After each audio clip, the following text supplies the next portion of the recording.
घातक, दामिनी यांसारख्या चित्रपटांमधून अन्यायाविरुद्ध लढणारा, व्यवस्थेला प्रश्न विचारणारा नायक सादर करणाऱ्या, तर गदर 1 आणि गदर 2 सारख्या चित्रपटांमधून देशप्रेमाचे डोस पाजणाऱ्या सनी पाजींचे खायचे दात आणि दाखवायचे दात वेगळे आहेत. हे लोकांपुढे आले ते बरंच झालं, पण त्यापेक्षा ज्याच्या त्याच्या देशप्रेमाची परीक्षा घेण्याचा आपल्यालाच अधिकार आहे असे मानणाऱ्या पक्षास या 56 कोटींचे कर्ज बुडू पाहणाऱ्या आपल्या खासदाराला पाठीशी घालावेसे वाटते. हेही सर्वसामान्य जनतेला समजले हे अधिक चांगले आहे. आता यात तुम्हाला नेमकं सनी देओलचा मॅटर काय आहे हे माहीत नसेल तर रोकठोक मराठीचा हा व्हिडिओ शेवटपर्यंत नक्की बघा.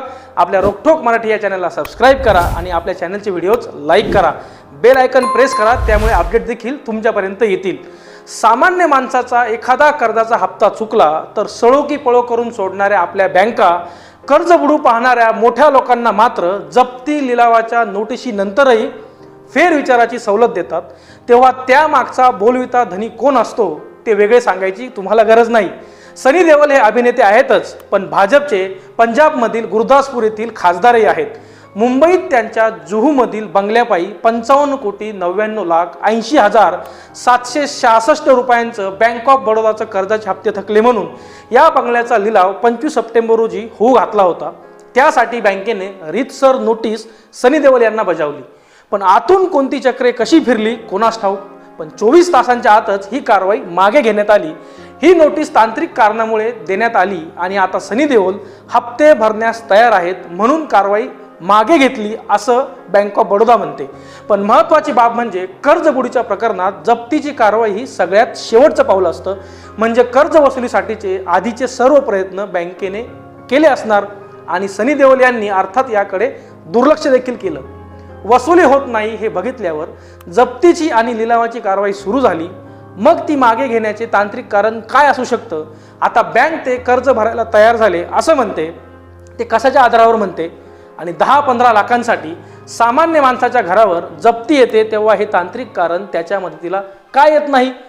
कारण तो 500 स्क्वेअर फुटांचं घर घेणारा आणि पोटाला चिमटा काढून त्याचे हप्ते भरणारा सामान्य माणूस असतो.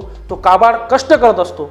कुणाचा एक पैसा न बुडवणे, सगळ्या हयात राबून मुलांना नीट शिक्षण देणे आणि सगळे करतानाच गाठीला 4 पैसे जोडून त्यातच म्हातारपण नीट घालवणे ही त्याची मोजकी तोटकी मूल्ये असतात. कर्जदार दारात येणे, जप्तीची वा लिलावाची नोटीस येणे या त्याच्यासाठी भयंकर अपमानाच्या, आपल्या स्वतःच्या मानहानीच्या गोष्टी असतात. मुख्य म्हणजे त्याला माहीत असतं की आपल्या हातात सत्ता नाही, आपल्याला कोणी पाठिंबा देणार नाही, कोणी आपल्याला सपोर्ट करणार नाही, ना कोणता राजकीय पक्ष आहे ना कोणी मोठा माणूस आहे. आपण सत्तेच्या परिघात नाही आणि सेलिब्रिटी देखील नाही. आपण आपली लढाई आपल्यालाच लढायची आहे असे त्या सामान्य माणसाला माहीत असतं. सनी देओल यांच्यासारख्यांचे मात्र तसं नसतं. मुळात ही सेलिब्रिटी 50-60 कोटी रुपये फेडण्याची ऐपत सहज असताना देखील त्याकडे दुर्लक्ष करतात. कर्ज थकवणारे सनी देओल एकटेच नाहीत. देशभर जर शोध घेतला तर अशांची रांग लागेल ती खूप मोठी असेल. मग असे हे अतिश्रीमंत लोक त्यांच्या दृष्टीने किरकोळ असणाऱ्या रकमेचे कर्ज का बुडवतात? बँकाही अशांनाच सवलत देऊन कमी रकमेची परतफेड करा आणि ती परतफेड स्वीकारतात. हे सामान्य माणसाला पडणारे गंभीर असे प्रश्न आहेत. सामान्य माणूस जिथे पोहोचू शकत नाही अशा ठिकाणी असलेल्या सगळ्यांच्या हितसंबंधाचा राजखुशीचा हा मामला असल्यामुळे तेरी भी चूप मेरी भी चूप.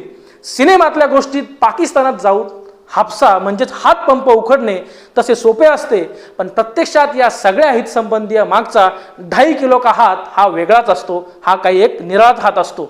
पण हाच 2.5 किलो का हात आपल्या मराठी माणूस दिवंगत नितीन देसाई यांच्यासोबत असता तर त्यांचा जीव वाचला असता आणि त्यांचा इंडी स्टुडिओ देखील वाचला असता.